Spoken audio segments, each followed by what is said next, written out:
السلام علیکم ورحمۃ اللہ وبرکاتہ۔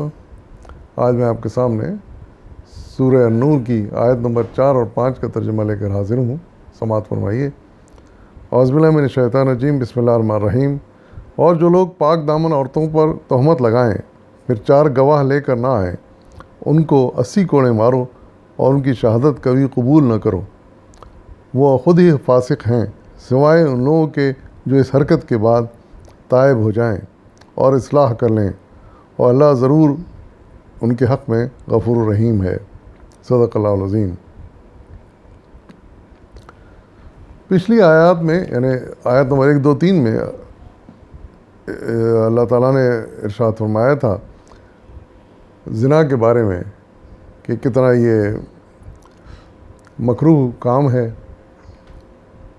یعنی میاں بیوی کے رشتے کے علاوہ کسی اور سے جنسی تعلقات کا جوڑنا اللہ کے نزدیک نہایت مکروہ، نہایت برا کام ہے۔ اسی لیے اللہ تعالیٰ نے پچھلی آیات میں اس کی سزا 100 کوڑے مقرر کی تھی، مرد کے لیے بھی عورت کے لیے بھی۔ لیکن ان آیات میں اللہ تعالیٰ ان لوگوں کی سزا مقرر کر رہا ہے جو اس کا کوئی جھوٹا الزام کسی عورت پر لگائیں یا کسی مرد پر لگائیں۔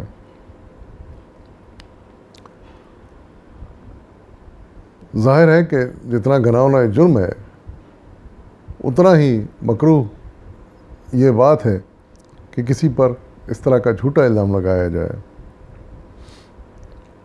کیونکہ اس سے نہ صرف ان کی پاک دامنی پر حرف آتا ہے، وہ بدنام ہوتے ہیں، ان کی زندگی خراب ہو جاتی ہے، بلکہ اگر اس کی سخت سزا مقرر نہ ہو تو پھر اس کی حوصلہ افزائی بھی ہو سکتی ہے۔ پھر لوگ جس پہ چاہیں الزام لگائیں اور جس کو چاہیں بدنام کریں۔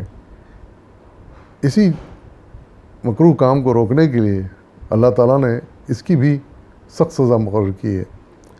ارشاد فرمایا گیا ہے کہ انہیں جو لوگ اس طرح کا الزام لگائیں اور 4 گواہ بھی نہ ان کے پاس، یعنی اگر الزام لگا رہے ہوں تو ان کے پاس ضروری ہے کہ وہ 4 گواہ ہوں، عینی شاہد ہوں، جو اس بات کو گواہی دے سکے کہ ہاں یہ زنا کا کام ہوا ہے۔ اور اگر یہ 4 گواہ نہ ہوں تو پھر کہا جا رہا ہے کہ ایسے الزام لگانے والوں کو جو یہ گناہ ثابت نہ کر سکیں تو ان کو 80 کوڑے مارو۔ اب اندازہ لگائیے کہ یہ بھی کچھ کم نہیں ہے۔ ایسی سزا اگر ایسے مکروہ خیالات رکھنے والوں کو مل جائے تو وہ آئندہ کے لیے ہمیشہ کے لیے توبہ کر لیں گے اور کبھی کسی کے اوپر جھوٹا الزام نہیں لگائیں گے۔ پھر یہ بھی فرمایا گیا کہ ایسے لوگ فاسق ہیں، یعنی جھوٹے اور غلط کام کرنے والے لوگ ہیں، خدا کے نافرمان ہیں۔ پھر ایک بات ارشاد فرمائی کہ ان کی شہادت قبول نہ کرو، یعنی ایسے لوگ جو فاسق ہیں، جھوٹے ہیں، اللہ کے نافرمان ہیں اور جھوٹی بات کہتے ہیں، تو ظاہر ہے کہ ان کی شہادت کسی بھی معاملے میں قبول نہیں کی جا سکتی۔ ارشاد فرمایا جا رہا ہے کہ ان کی شہادت بھی کبھی قبول نہ کرو، وہ اس قابل ہی نہیں ہے کہ کسی چیز کی شہادت دے سکیں۔ لیکن آخر میں ایک بات یہ بھی ارشاد فرمائی گئی کہ اگر کوئی غلطی سے یہ کام کر رہا ہے اور اس کے بعد اس کی معافی مانگ لیتا ہے، اس کو احساس ہو جاتا ہے کہ یہ بڑی غلط بات اس نے کی ہے، کسی بے گناہ کو انوالو کیا ہے، بدنام کیا ہے، تو پھر اور اس سے توبہ کر لے وہ سچے دل سے، تو یقیناً اللہ تعالیٰ ارشاد غفور رحیم ہے، وہ ان کی اس حرکت کو معاف کر سکتے ہیں اور ان کو وہ اس سزا سے بچ سکتے ہیں۔ اس سلسلے میں بہت ساری تفصیلات مختلف فقہاء نے بیان کی ہیں اس قانون کی، اس کو کس طرح اپلائی کیا جائے، کن موقعوں پر اپلائی کیا جائے، کہاں اپلائی نہ کیا جائے۔ اس کی یعنی وضاحتیں اور باریکیوں میں فقہا گئے ہیں. خود مولانا سید ابو العلا مودودی رحمۃ اللہ علیہ نے بھی کچھ نوٹ لکھے ہیں اس قانون کے بارے میں. ان میں سے چند ایک میں آپ کو سنا رہا ہوں، ورنہ انہوں نے بڑے تفصیلی نوٹ لکھے ہیں.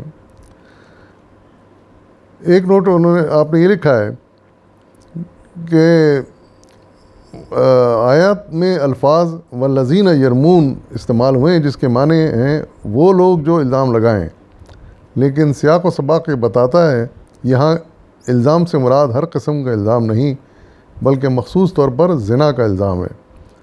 پہلے زنا کا حکم بیان ہوا ہے اور آگے لعان کا حکم آ رہا ہے، اور ان دونوں کے درمیان اس حکم کا آنا صاف اشارہ کر رہا ہے کہ یہاں الزام سے مراد کس نوعیت کا الزام ہے. یعنی یہ زنا کے بارے میں اگر کوئی الزام لگا رہا ہے جھوٹا تو اس کی یہ سزا ہے. کوئی اور الزام کسی قسم کا ہو تو اس کی الگ سزائیں ہوں گی، لیکن یہ سزا خاص طور سے اس الزام کے بارے میں ہے جو زنا کے بارے میں لگایا جائے. ایک اور وضاحت مولانا نے یہاں پر یہ کی ہے کہ اس آیت میں آپ لکھتے ہیں، آیت میں اگرچہ الفاظ یرمون المحسنات یعنی پاک دامن عورتوں پر الزام لگائیں کا استعمال ہوئے ہیں، لیکن فقہا اس بات پر متفق ہیں کہ حکم صرف عورتوں ہی پر الزام لگانے تک محدود نہیں ہے بلکہ پاک دامن مردوں پر بھی الزام لگانے کا یہی حکم ہے. اس طرح اگرچہ الزام لگانے والوں کے لیے الذین یرمون مذکر کا صیغہ استعمال کیا گیا ہے، لیکن یہ صرف مردوں ہی کے لیے خاص نہیں ہے بلکہ عورتیں بھی اگر جرم قذف کی مرتکب ہوں تو وہ اسی حکم کی سزاوار ہوں گی، کیونکہ جرم کی شناعت میں قاذف یا مقذوف کے مرد یا عورت ہونے سے کوئی فرق واقع نہیں ہوتا. لہذا قانون کی شکل یہ ہوئی کہ جو مرد یا عورت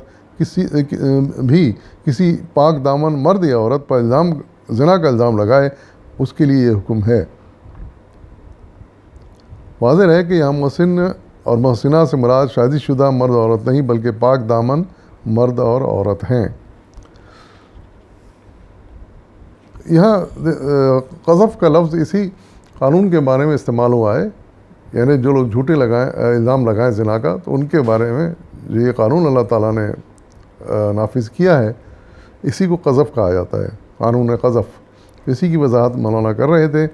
مزید وضاحتیں ہیں، مزید ان کی باریکیوں میں فقہا گئے ہیں اور مسائل کا حل انہوں نے نکالے ہیں. تو یہ فقہا کا کام ہے اور یہ اس قاضی کا کام ہے جو اس بارے میں فیصلہ کرنے کے لیے بیٹھا ہوگا. ہمیں صرف یہ سمجھ لینا کافی ہے کہ جس طرح زنا مکروہ کام ہے اسی طرح کسی پر زنا کا جھوٹا الزام لگانا بھی انتہائی مکروہ فعل ہے اور اللہ تعالیٰ کو قطعی ناپسند ہے.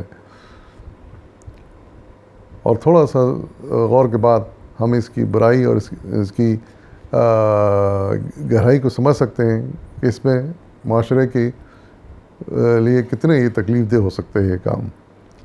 وآخر دعوانا والحمد للہ رب العالمین.